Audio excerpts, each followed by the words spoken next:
Mangeons, c'est un masque de l'UPA. Mangeons local. Et puis, je vais prendre quelques minutes pour vous parler un petit peu d'économie. Parce que c'est sûr qu'actuellement, la grande priorité, c'est de lutter contre le virus. Donc, vraiment une priorité santé. Mais il reste que je veux vous dire qu'on travaille très fort. Là. Il y a une équipe qui travaille en parallèle pour préparer la nouvelle économie. Puis, il y a des grands changements qui s'en viennent.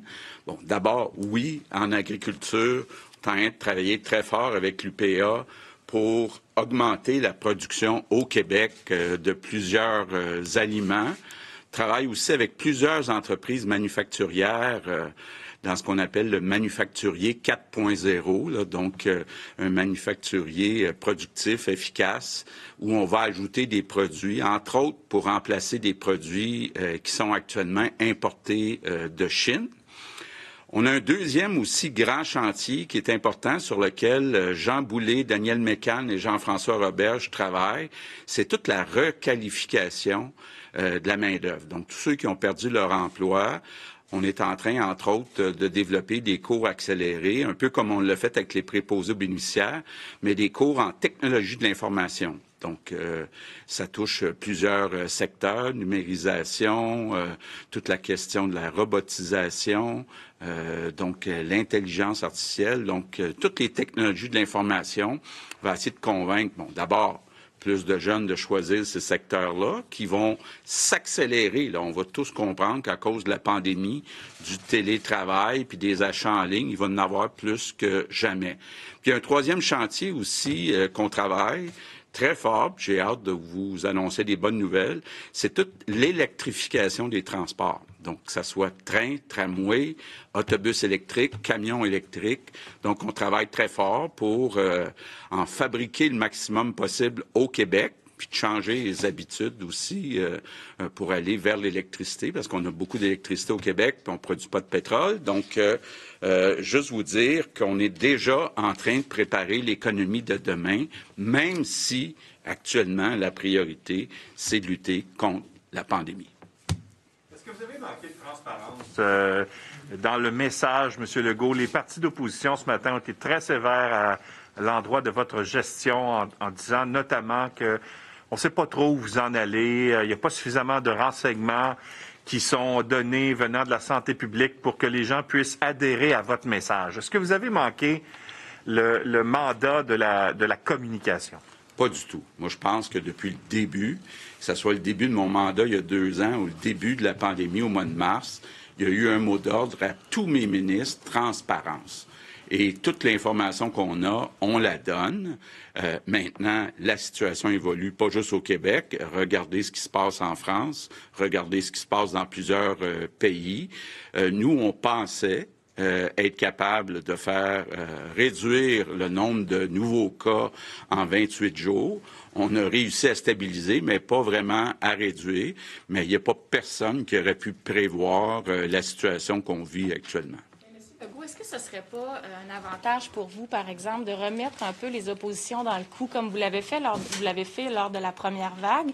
Parce que là, ce matin, hier, vous nous annoncez qu'on prolonge le défi. Il faut que les gens soient au rendez-vous. Là, on a 3 partis d'opposition qui disent que vous manquez de transparence, qui ont de la difficulté, questionnent même l'indépendance de M. Arruda.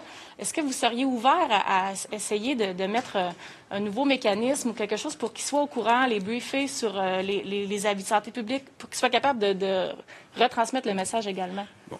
Je pense qu'il n'y a pas personne qui peut dire qu'on n'est pas transparent puis qu'on ne répond pas d'abord à vos questions. Je réponds à vos questions de façon régulière. Le docteur Arruda répond à vos questions de façon régulière. Au printemps, je communiquais pas plus avec les oppositions, parce qu'il n'y avait pas de période de questions. Donc, 2 fois par semaine, je prenais leurs questions, un peu comme je le fais à la période des questions tantôt. Là. Donc, il n'y a pas moins de communication avec les oppositions. Puis les suggestions sont toujours bienvenues.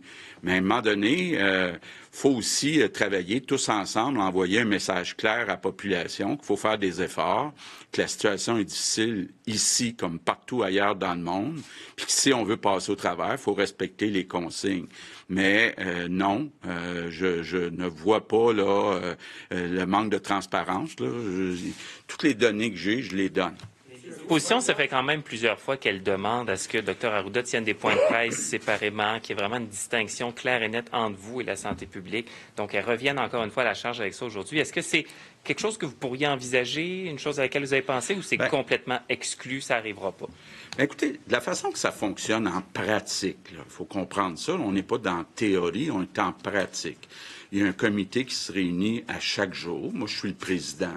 Il y a les 3 ministres de la Santé, donc le ministre de la Santé, le ministre délégué, puis la ministre responsable des aînés.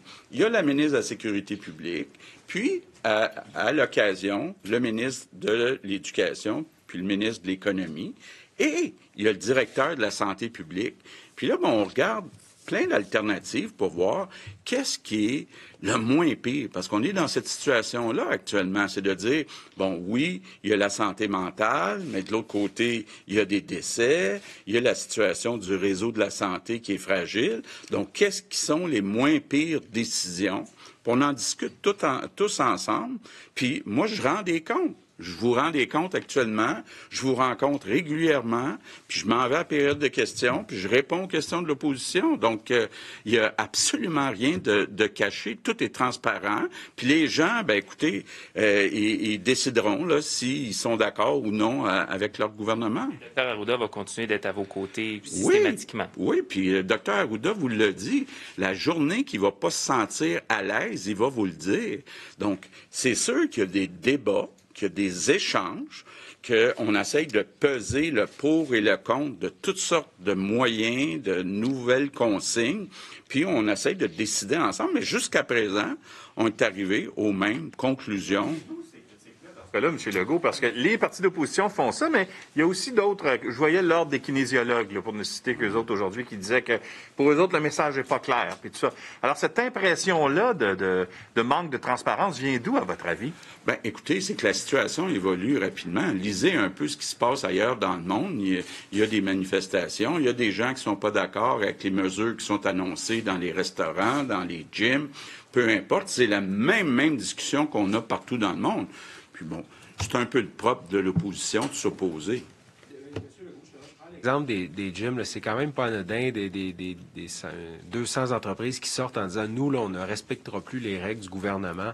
Puis ça, c'est un exemple, mais est-ce que vous n'avez pas l'impression qu'on risque d'atteindre une espèce de point de rupture où il y a une partie de la population qui va juste faire fi des politiques de santé publique puis dire « Nous, on est juste tannés, puis on Moi, je pense que la grande majorité des Québécois comprend qu'actuellement, on ne peut pas ouvrir les restaurants, on ne peut pas ouvrir les gyms. Il y a des risques de contagion. Et concernant les gyms, je veux vous annoncer aussi que demain, au Conseil des ministres, on va adopter un décret pour qu'il y ait des amendes non seulement pour les propriétaires, mais les clients qui se présenteraient dans les gyms qui n'ont pas le droit d'être ouverts. Est-ce que c'est une possibilité de l'ANSET publiée la semaine dernière? Vous faites souvent des comparaisons avec d'autres pays. Là, c'est une étude auprès de 131 pays qui démontre qu'il y a 2 facteurs importants pour l'augmentation de la transmission. C'est les rassemblements et l'ouverture des écoles. Est-ce que vous avez l'impression que vous avez contribué à l'arrivée d'une deuxième vague en rouvrant les écoles, en permettant aussi les rassemblements à 250 cet été? Bien, voyez-vous, ça, c'est un bon exemple de choix difficile qu'on a à faire. De dire, demain matin, est-ce qu'on doit fermer ou non les écoles? Parce que, bon, il y a beaucoup de gens dans chaque classe, mais il y a un impact négatif si on ferme une école, surtout pendant des mois, puis surtout avec ce qui est déjà arrivé au printemps. Donc, il y a un impact pour les enfants, autant au niveau apprentissage qu'au niveau social. Il y a un impact négatif important si on ferme une école. Donc, on essaye de peser les pour et les contre et de prendre les moins pires décisions. Si la majorité des Québécois respectent les mesures de la santé publique, comme vous le dites, pourquoi est-ce que le nombre de cas se maintient à peu près aux alentours de 1000? Est-ce qu'une minorité des Québécois est responsable de ça? Bien, pense que la vague, on le voit entre autres en France, là, c'est comme si on a réussi à mater la vague qui était commencée, mais il y en a comme une autre. Là. Est-ce que c'est une troisième? Est-ce que c'est une 2.B ou je sais pas trop quoi? Mais on voit que c'est fort, l'augmentation de la propagation du virus. Est-ce qu'on est encore en contrôle de la situation actuellement? Oui, totalement. Oui, on est en contrôle dans le réseau de la santé. On est en contrôle parce qu'on a l'appui de la majorité de la population. Et puis, on a réussi, contrairement à d'autres pays, à stabiliser le nombre de nouveaux cas. Donc, ça, c'est toute une victoire. Est-ce que c'est possible de ne pas reculer l'heure en fin de semaine? Ah, écoutez, c'est un débat qui existe depuis que je suis en politique. Il y a des pour, il y a des contre. Le matin, le soir, c'est quelque chose qu'on va regarder éventuellement, mais pas pour cette fois-ci. Donc, ça ne sera pas, là. Non. Mr. Legault, the opposition is very critical of the 28-day challenge. Le défi 28 jours et disent que la façon dont vous l'avez présenté, faisons-le pour 28 jours, stoppons nos activités, maintenant on le prolonge, c'est comme des montagnes russes. Les gens pensaient que nous allions arriver à 28 jours et revenir à un certain niveau de normalité. Et là, les cas continuent d'augmenter et vous donnez un peu le mal de mer aux Québécois. C'est ce que disent les oppositions. Réponse, on pensait vraiment qu'au début du mois d'octobre, avec ces mesures et ces 28 jours, on verrait une baisse dans le nombre de cas. Ça n'a pas été le résultat escompté. Ça a été l'objectif et l'hypothèse qui avait été faite par les spécialistes. Mais malheureusement, comme dans plusieurs pays à travers le monde, on n'a pas vu une baisse des cas. Mais au moins au Québec, on n'a pas vu une augmentation comme dans d'autres pays.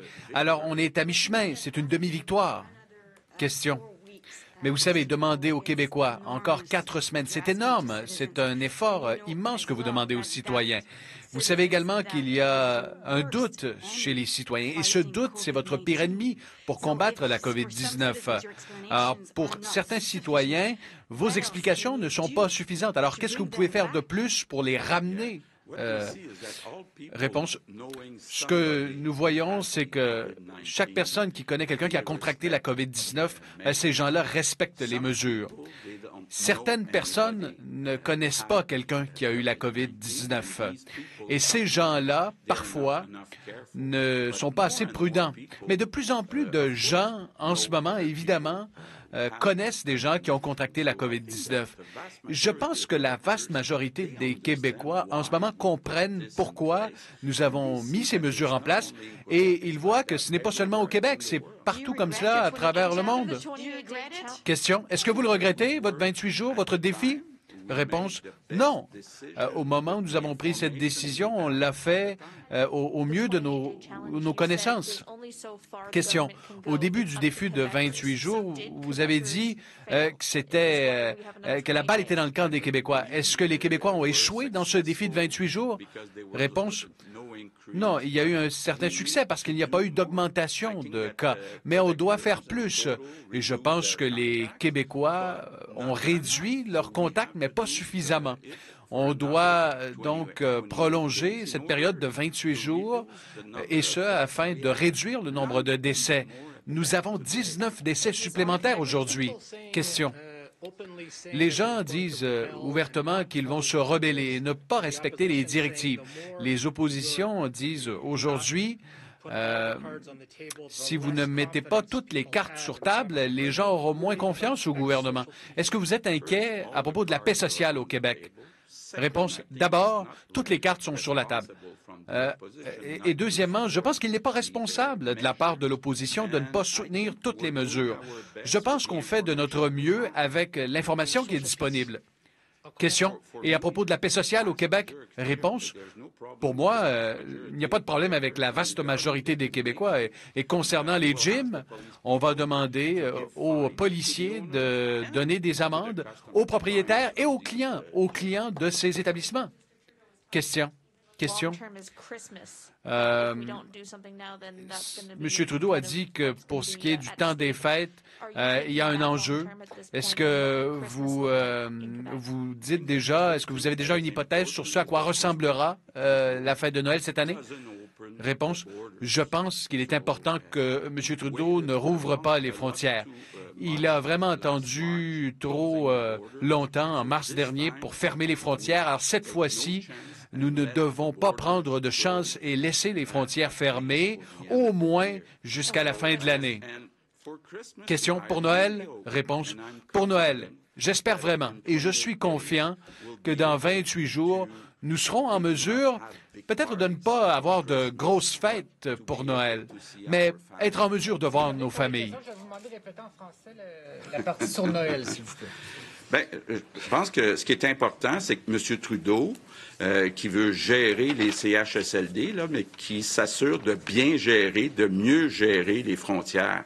Au mois de mars, ça nous a fait très mal que M. Trudeau ne ferme pas plus rapidement les frontières. Il y a plein de gens qui sont rentrés au Québec avec le virus. Là, c'est très important que M. Trudeau garde les frontières fermées pour un bon bout de temps. C'est ce qui met fin à cette mêlée de presse. Merci beaucoup. Alors,